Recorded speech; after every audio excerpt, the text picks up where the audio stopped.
What's up, guys? It's Missy.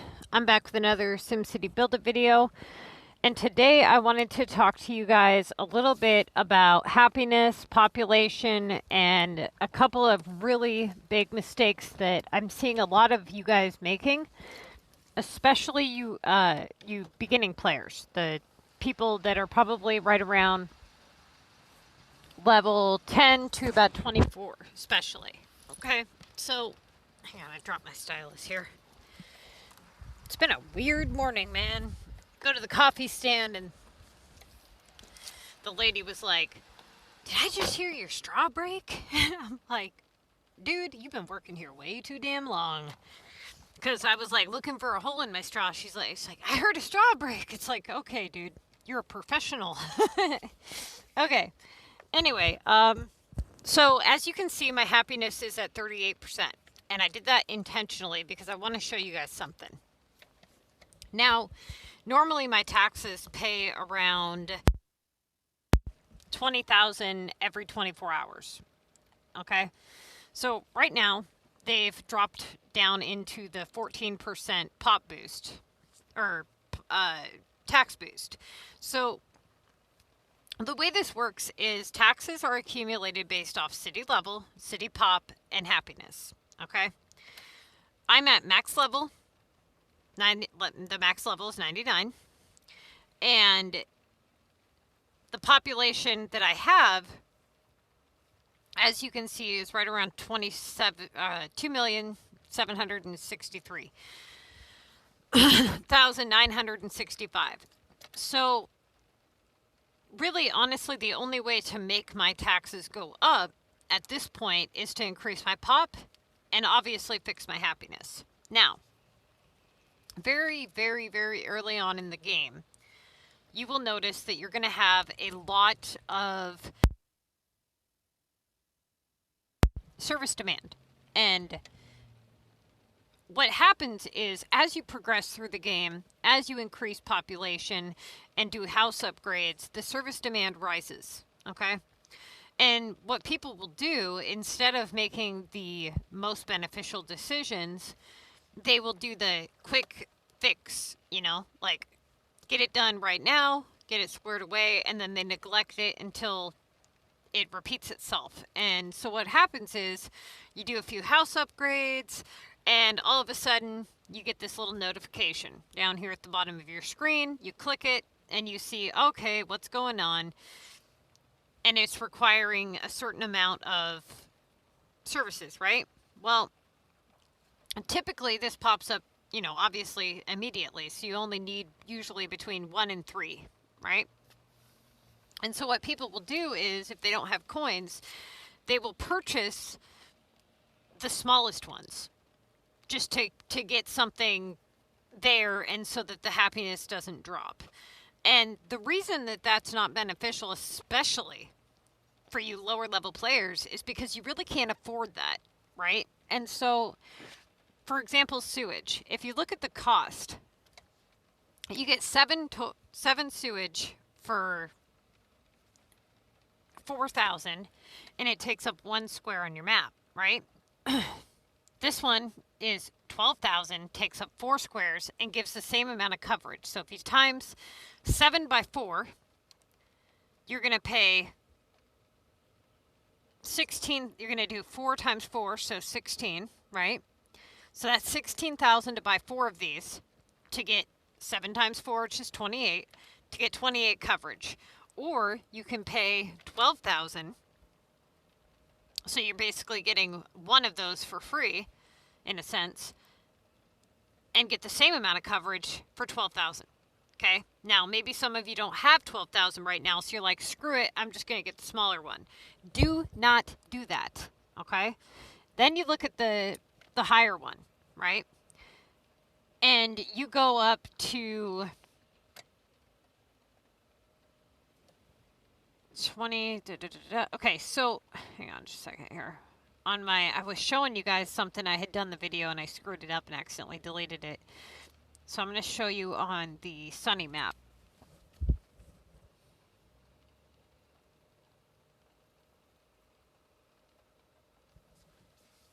Okay. over here.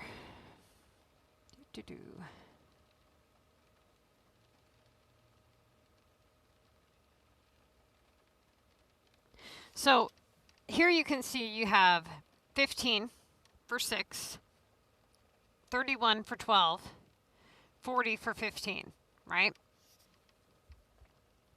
So you also you get 70 for 60. So here, this is interesting. If you pay 15,000, okay, you get 40 coverage. But if you pay 60,000, you get 70 coverage. So if you buy 2 of these, you're going to spend 30,000 and you're going to get you're going to get 80 total coverage. Or you can spend double that and get 10 less. Now, the only difference is this one is very oddly shapen and it's going to take up 2 more space per one, right? But if you buy 2 of these, it's going to take up 2 more space, but it's going to be easier to shift it around. So I would go with the middle one, right? Because it's going to be a lot less stuff on your map and it's going to be a lot easier to kind of maneuver that stuff around. Now, this is kind of what I wanted to show you guys that makes it interesting is eventually you're going to want to do Omega services anyway, but right now you're not to that point. But the point I'm getting at here is a lot of people are so concerned about their happiness that they put themselves broke to fix it. And the amount of money that you lose in taxes from the happiness declining, it does not exceed the amount that you're going to be paying in services. And so what I mean by that is if you look at the services, so click sewage, right? So right now I have a capacity of 405 and the demand is 411. So I'm missing 6, okay? That's the number that I need to come up with. I could easily purchase this for 4,000 and call it a day and be like, cool, my happiness is going to go up, all is well, right? Now, right now, my happiness is at 97%. On this particular map, it's not affecting my taxes. It has nothing to do with my taxes over here, right? And so why do I care? Right? Why do I care if they're happy?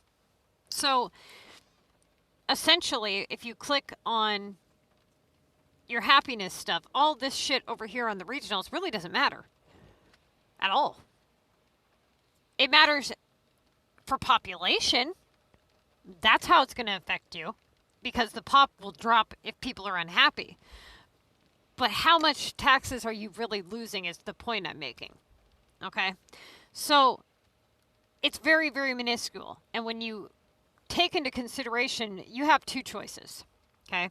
You can either neglect the people for just a little bit and make money to buy stuff and have an actual building that's going to benefit you and spend less money. Or you can do the quick fix right now and cost yourself a bunch of money by doing it that way. Okay? And so do not do that, and especially very early on in the game. So for those of you who've been watching my walkthrough city, you'll notice that I neglect the people to buy the largest hospital, police, and fire rather than...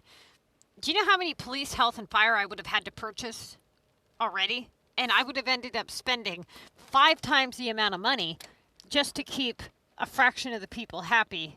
Why? To get X amount of taxes. I mean, it's the amount you lose is not that drastic. And it's...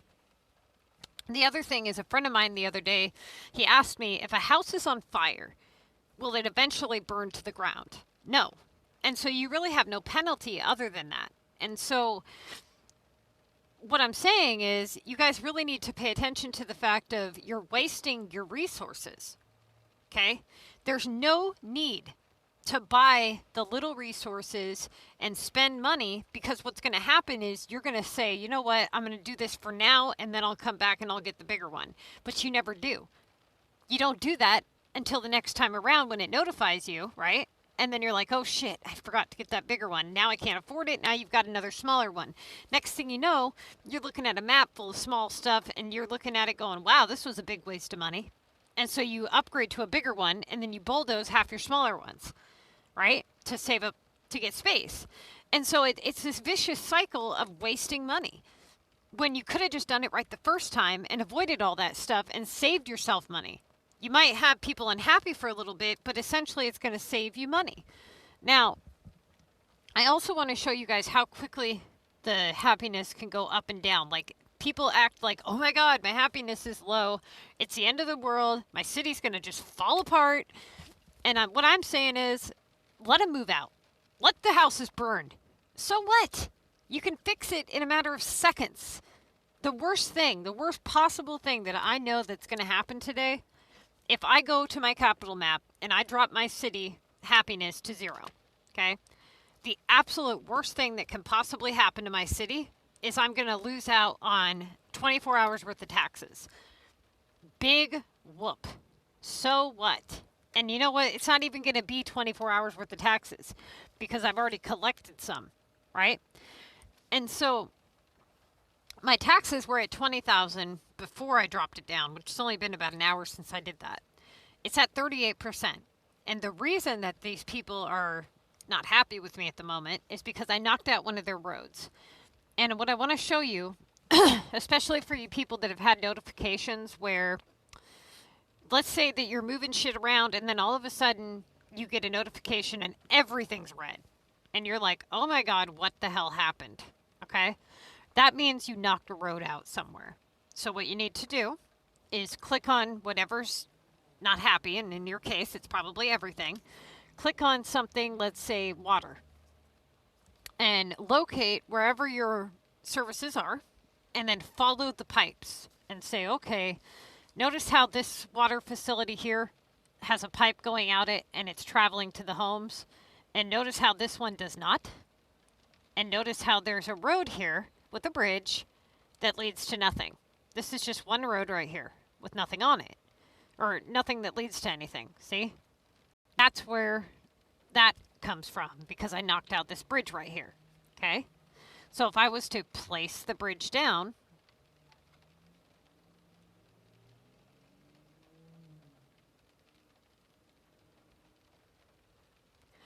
it's going to fix that issue.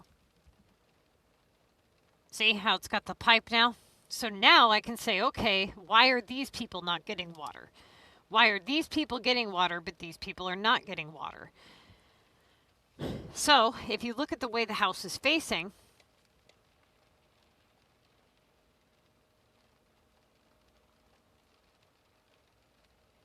see how now they're getting water? So they're facing, if they're facing on this way of the road, right? That means that they don't have access to anything. So it depends on which way your houses are facing. Now all of a sudden they have, coverage. Now, if you look, I had knocked a bridge out right here. Now this road, if I follow this road, it goes all the way to the end here with nothing converting it over here. So these buildings along here, they don't have a road up front. So I can't face them this direction and there's no road to give them services. So the only way to ensure that these homes are going to get service is to either put a road over there or connect this road to the main road somehow, right? Which I had knocked out this bridge and I knocked out this bridge. Now, if I put this bridge back, it should be fine.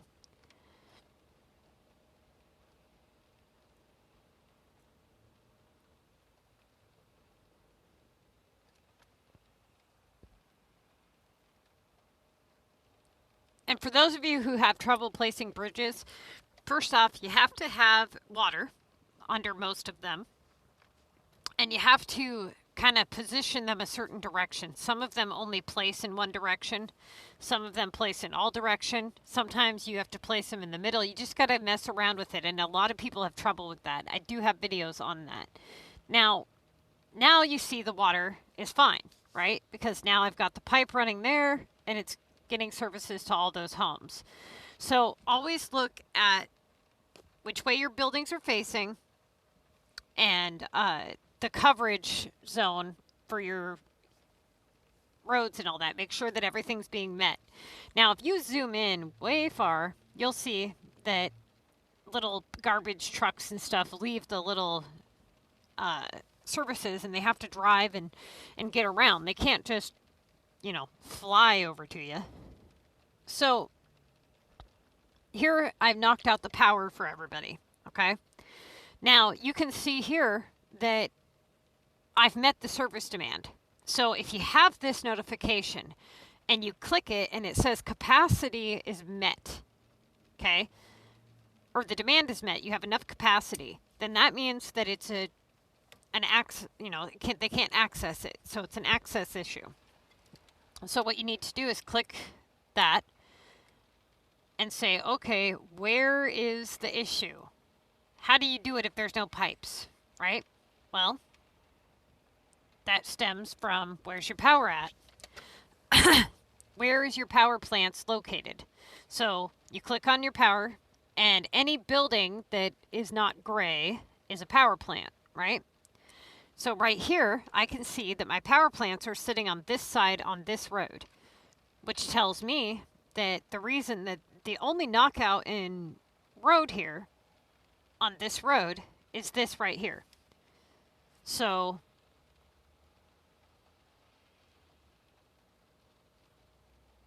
as long as I place the bridge back, it'll be fine, okay? Now, another thing is happiness, okay? See how all the green faces are coming back on all my buildings here? Happiness is going to start to rise. Now, I was at 38%, now I'm at 40%. And as you'll see it, just zoom up, okay? Once it does that, my taxes are going to go back up. Now, I really didn't lose much, is what I'm trying to say, because I had collected it, and it's only been that way for about an hour, okay? So if it's going to take you an hour to come up with some money, or even the whole day, so be it. Do not run yourself broke buying shit you don't need or want, or that's, not beneficial. Now, people worry way too much about the happiness. For example, people will be designing their cities, and they'll be so concerned about the happiness being dropped down. It's not that big of a deal. If something's on fire, it's not going to burn to the ground. It's going to be there when you make them happy, and they'll come back, okay? The other thing is paying attention to which houses actually have the issue. So, for example, a lot of times, especially for you early on players, one of your houses will be unhappy, and it's usually a house with like nobody in it. It's got like one upgrade on it. And people are so concerned about that one little house with that one upgrade. And it's like it's only dropping your happiness 1%. That's not affecting your taxes. It's not a major issue right now. But people go and they buy shit they don't need to buy, and it's just a huge waste. Okay, so don't jump for that instant gratification. Try to get the stuff that you really are going to benefit from. Now, as for boosting your population when you get to a higher level, okay, what you want to make sure is that you're doing it for whatever. First off, you need to decide why you're boosting your pop, okay? So you have certain things within the game that you're going to unlock that require population. The VU tower requires 90,000. The airport requires 120,000 for the first one for Paris. So once you've met a certain amount of pop for the items within the game or the features within the game, then you need to ask yourself, why are you boosting pop? Do you just want a high pop city? Is that just a goal of yours? Does it really matter to you? Because if you're doing it strictly for the taxes and the beneficial aspects, it's not beneficial to have high population. By the time you get done paying for all the services, it ends up costing you, okay? You're better off building a city the way you want to build it, building the homes you like, having the things that you enjoy having out, rather than, you know what, I'm going to set my city up on a grid and have it look ugly just to have all these people, okay? there's no point for that. So if that's a goal that you have, that's fine. If that's what you enjoy, if you enjoy trying to see how many people that you can get, I highly recommend that you go with an Omega City, because at that point, if you're going for the highest pop, you want to look at the total pop that you're going to get within the houses. Now, when you do an Omega City, you're going to want to have epic projects as well, because Omega is not cheap, okay? Those houses are very expensive to upgrade. The canisters are very expensive to produce, and those coins aren't just going to rain from the sky. So you're going to want to have epic projects. Now, for those of you who don't know how this particular stuff works, I'm going to try to explain it to you pretty basic, okay?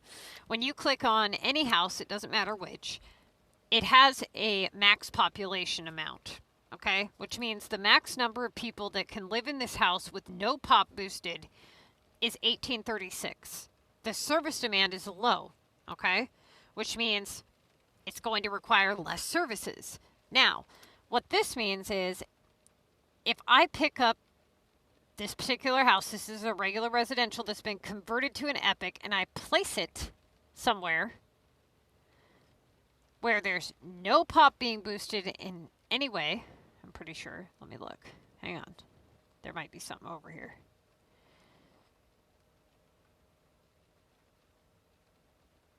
Just want to double check to be certain. Yeah, it's got... Okay. We're going to go to a different map. It'll be easier to show you guys what I'm trying to say.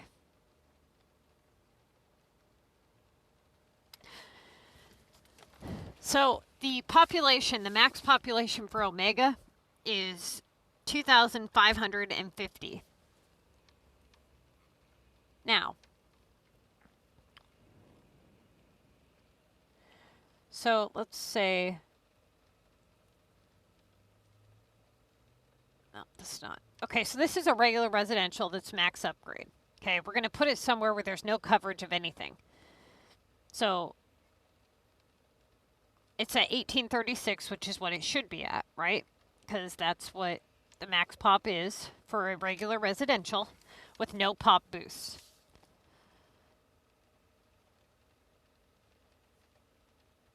Now you put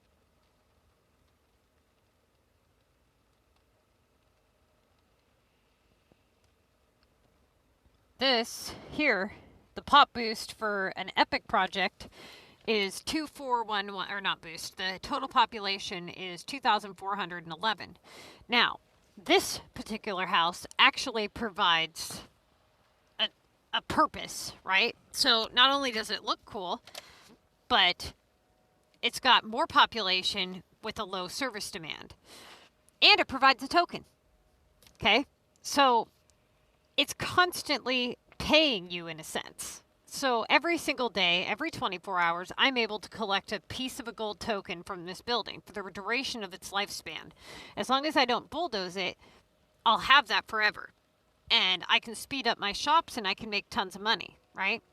So why would, in my opinion, why would I want to have any building on my map that isn't an epic project aside from appearance?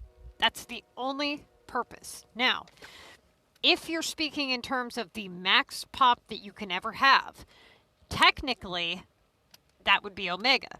Because if you look at it, this is 2,347 for the cactus. And then you have the old townhomes, that's 300.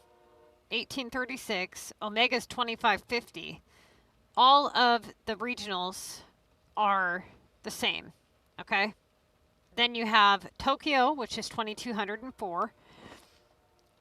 London is 2,111. Paris is 2019. Limestone is the same. So right now, the two top ones are Omega for 2,550 and Epic Projects for 2,411.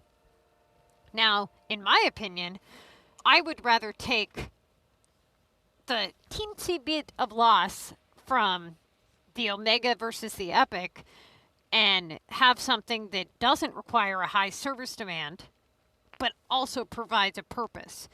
because the service demand for an Epic project is really, really low. Okay? If I was to convert all, for example, okay, look at the service demand here. It's 355 for that. 500 and, wait, did I read that right? Demand is 536 for water. So, let's see, I'm going to put these buildings back and we're going to go back.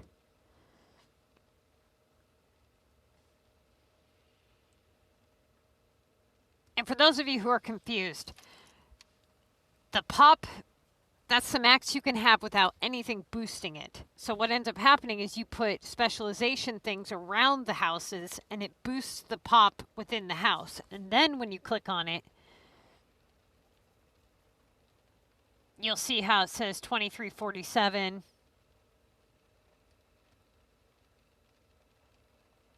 And you can see how much pop is being boosted by parks. For example, if I put this park here, it's going to boost those homes, right? And it'll show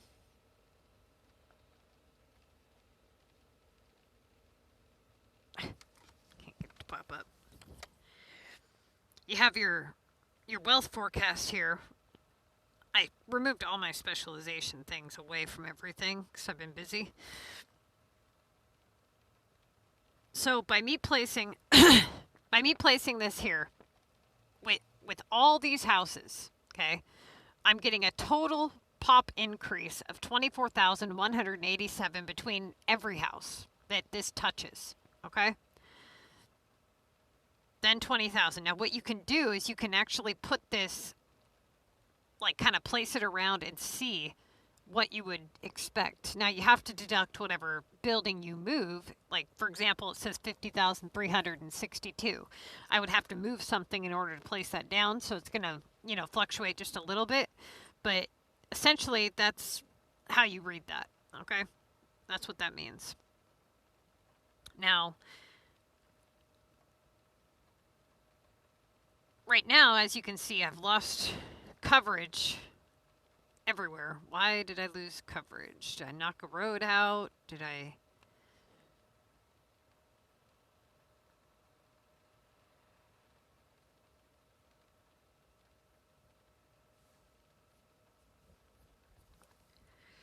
Okay, so I've got water, but I've got water over here. So this one here is not touching anything. See how it doesn't have any pipes? So I have to put it somewhere where the pipes can actually get to stuff.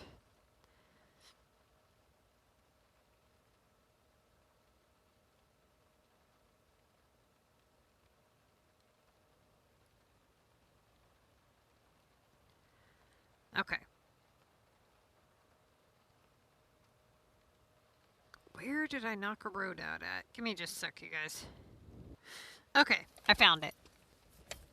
So, if I click on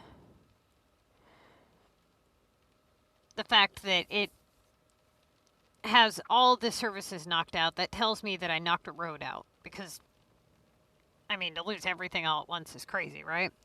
So, once I located this, I say, okay, well, these houses are what's causing the issue. So if I look at what road these houses are sitting on, there's no connection over here and there's no connection over here. So that tells me that it's that road that's causing the issue. So I would just pave it to the main street and it should go away. Yep, there it goes. Okay. Now, because I'm trying to get that 3 red road trick going and these roads are red, what I need to do is rotate stuff around. So just like move stuff real quick to get those notifications to go away. Until I get it on the desired one. Now, notice how that one didn't go away just yet. I still need to move stuff in order for that to happen. So now, there we go.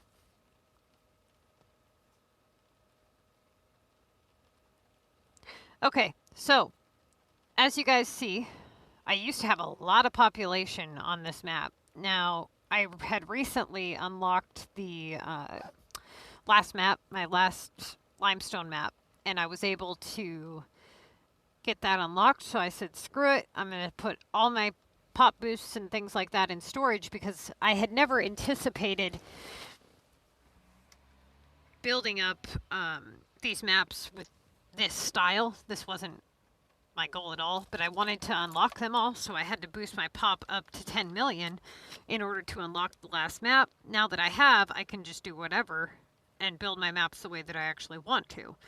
Now, eventually, I will buy the Omega services for over here, but for the time being, it's just going to be the regular ones. Okay. Let me pause it so I can take care of whatever these people need, and I will be right back. Alright, you guys, I am back. So, we left off talking about population and all that good stuff.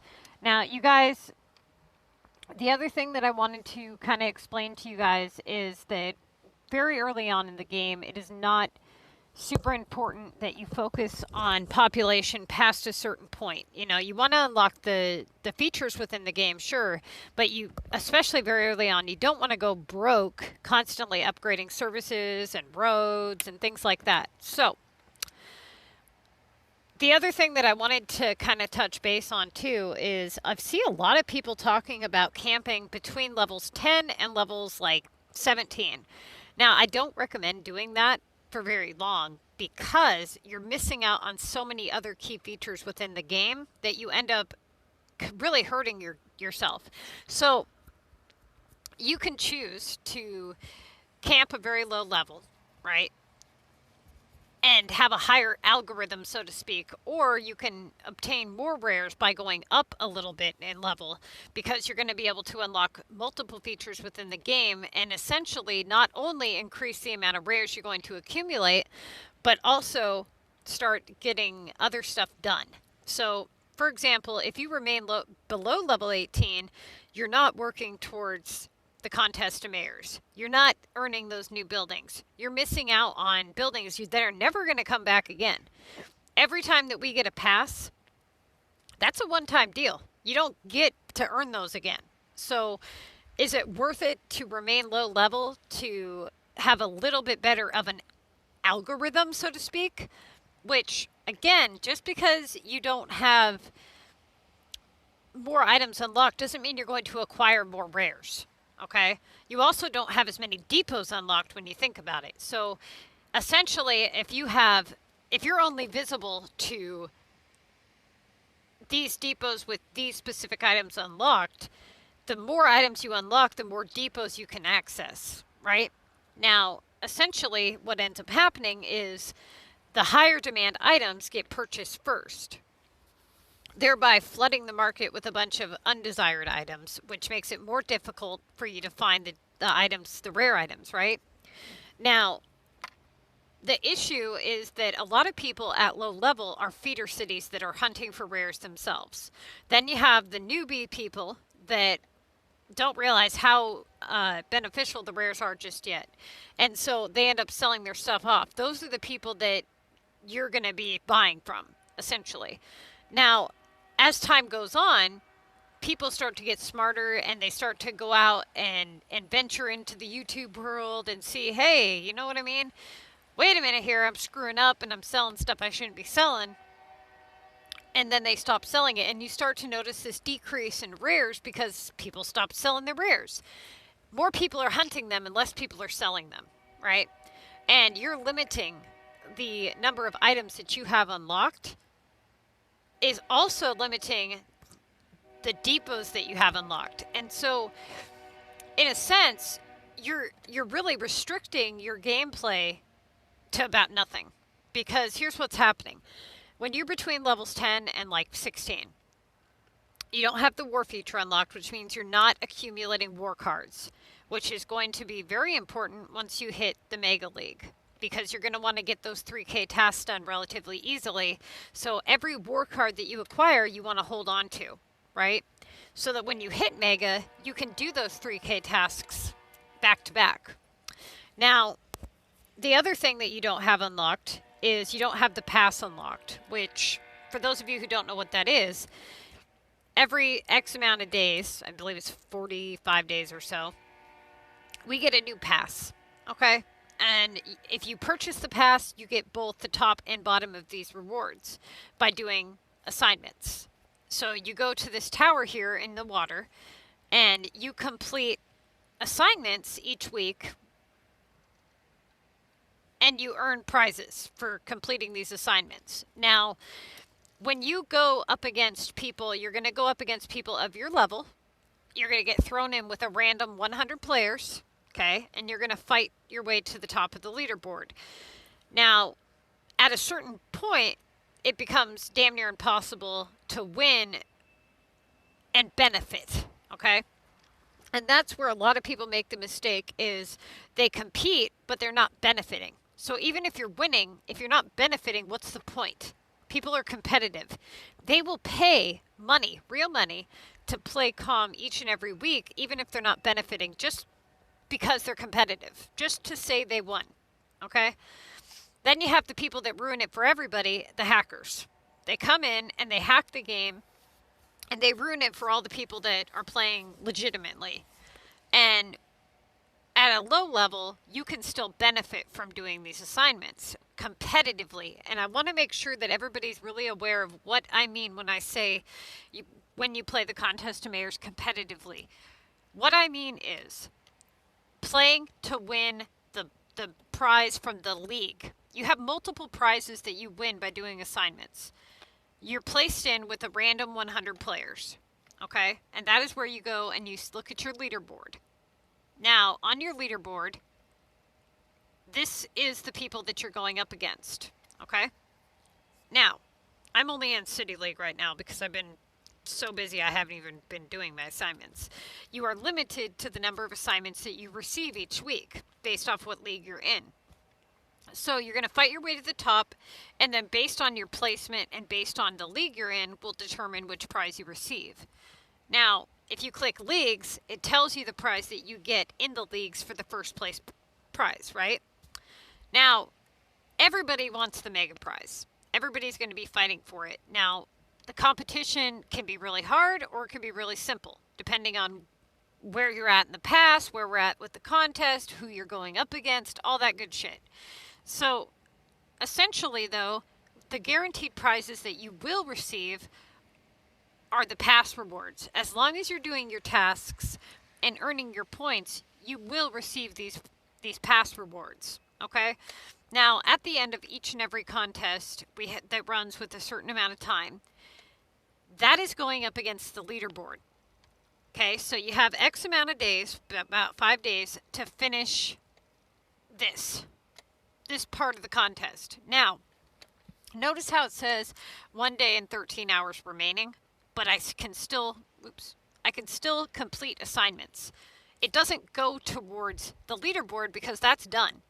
Okay, but the game allows you to continue to earn points between contests to unlock the pass.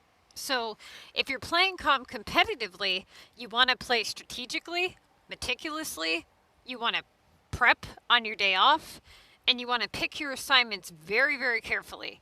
You are limited to the number of assignments you get, and you want to use your golden tokens or tickets very, very sparingly and very wisely, because you only have X amount of gold tickets. So non-competitive players that don't want to play and go up against people in the Mega League, this I usually recommend once you pass level 29 to be very careful how much you compete against. Don't put more into it than what you're getting out of it. Now, the free pass is the blue rewards here.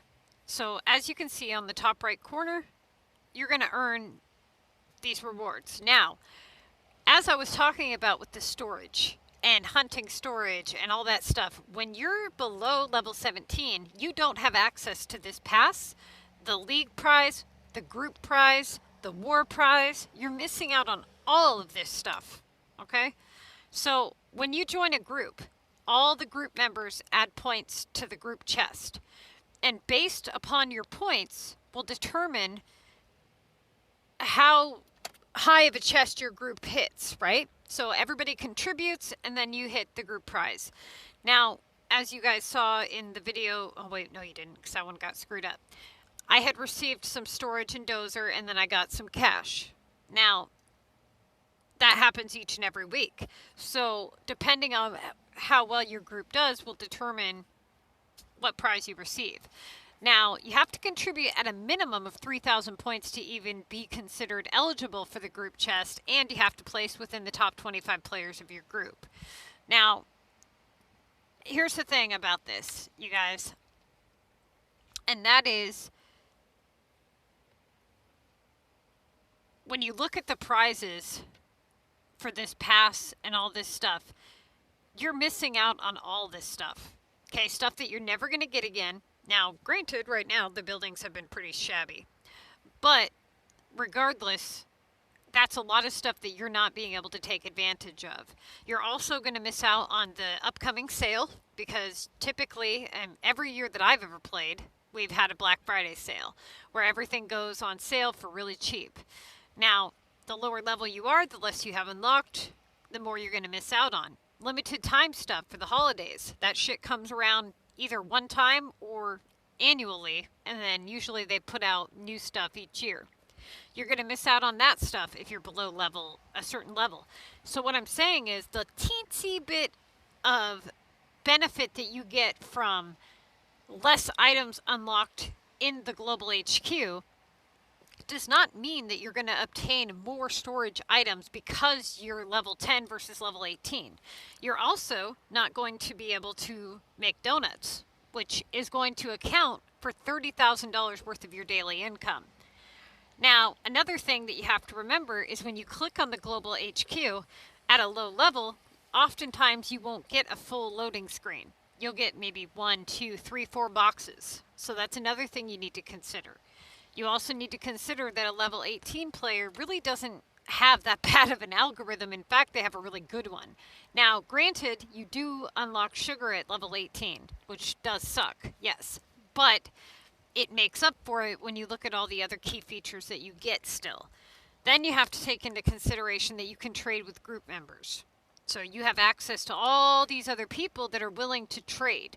You know, things like VU for storage or whatever, and you can get help with items, right?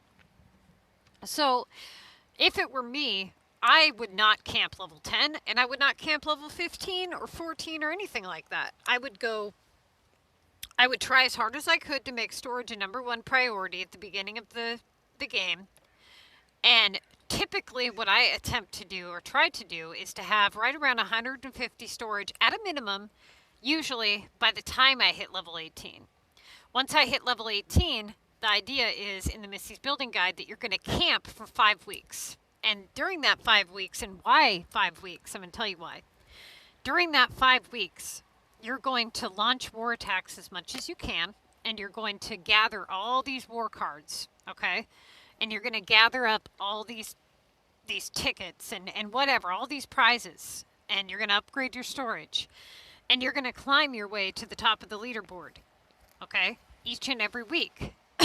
Now, you have to get promoted every week to go into Mega. So, if you look at the league here, you got 1, 2, 3, 4, 5 weeks of the contest before you can even go into Mega, right? By the time you hit Mega, you should have a really nice chunk of storage, right? You should have a nice chunk of cards unlocked. You should be spending any war simoleons on jackpots and energy pumps, but mostly jackpots. You should be accumulating up a lot of VU, okay? And then by the time you hit Mega, you can start doing those beach upgrades. You should only have a few land upgrades left because you should have been doing those and utilizing those 2K tasks in the lower leagues. And you should be right around 350 to 400 storage by the time you get into Mega, and now you're into it about 2 months of gameplay. Now, if you don't do it that way, How many people here are going to be at the 2-month mark, still level 10, having accomplished no more cards? They're not in Mega, they're missing out on the past rewards, and their storage is probably lower than that, right? So, essentially, it's kind of like killing two birds with one stone, so to speak. You want to multitask for the greater good. What you're losing, you're not losing. Okay, people think that because they have less items unlocked that automatically they're going to obtain more storage. No, it doesn't mean you're going to obtain more, okay? You have to account for all the ways you're not benefiting. And so that's what I would do, and that's what we're going to do in the walkthrough city. So anybody else that would prefer to remain low level and do it their way, go ahead, right? But I'm just telling you the right way. And I'm going to show it to you guys in the walkthrough city how you're going to benefit, okay? Now, that's the whole idea, is to play the most efficient way possible, right? And so, essentially, you guys, a lot of it really comes down to multitasking, patience, and strategic gameplay. If you play like you got no sense about you, you're not going to do anything, really. You know, you're not going to accomplish anything. If you wake up and you open your game and you do, this is the type of game where you can get away with opening it up and making whatever items you want in that day. You can spend your coins however you want, and you're not going to get a big "you lose" sign on your screen, right? But it doesn't mean you're going to accomplish anything. It doesn't mean that you spent that X amount of hours beneficial, right? So essentially what it boils down to is you played for 10 hours and you accomplished this, or you play for 10 hours and you accomplish this, right? So you can wake up and accomplish all this stuff in a 3-month time period. And based on how you spend your time will determine how far you get. And what I'm trying to tell you guys is, if you manage your time better, if you manage your storage better, if you make better decisions, you can cut that time way, way, way, way, way down. I'm not even talking half. I'm talking like a tenth, okay?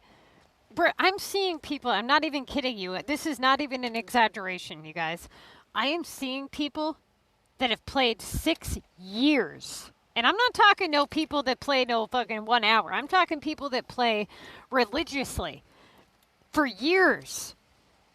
And they have less accomplished than the people that are playing my Missy Guide for 3 months. And I mean that. And you're probably thinking, well, how? Right? I'm telling you guys, it doesn't take much to really screw yourself. Okay? Once you pass a certain point in the game, all you people that are sticking it out and saying, I don't care if I climbed up to level 30 in 2 months, I'm just going to stick it out. That is the worst decision you've ever made. Okay? It will cost you years. It will take you years to fix. I promise it will. And the reason why, and that is because you think that all your problems can be solved with a feeder. It's not going to happen. It is not going to happen. You're going to get your storage. You're going to get your couple rares here and there. But you're missing out. Hang on. Okay. So, even if you maxed out your storage and your dozer, the point I'm getting at is, then what? Okay, so everybody has this reason that they play the game. It occupies their time, right? Now, essentially, you get lost in this vicious cycle of hunt, storage, hunt, dozer, hunt, storage, hunt, dozer, do this, do that. And once you accomplish that, just pretend for a brief moment. Your storage is maxed out. Your land is maxed out. Now what? What are you going to do? What's your next goal here, right? And a lot of people think, well, I just start a new city and start hunting rares again. It's like the game wasn't meant to just hunt, right? Or at least I don't think so. Now, it kind of turned into that because that's what keeps people going and motivated and occupied. Now, what I'm doing, when I wrote the Missy's Building Guide, essentially my goal was to make the game about design, about the actual game itself, not just this tunnel visioned hunt the rares for no purpose. Because essentially, nobody really even knows why they need a lot of storage. They just know, well, to hold items. Well, for what? What are you holding items for?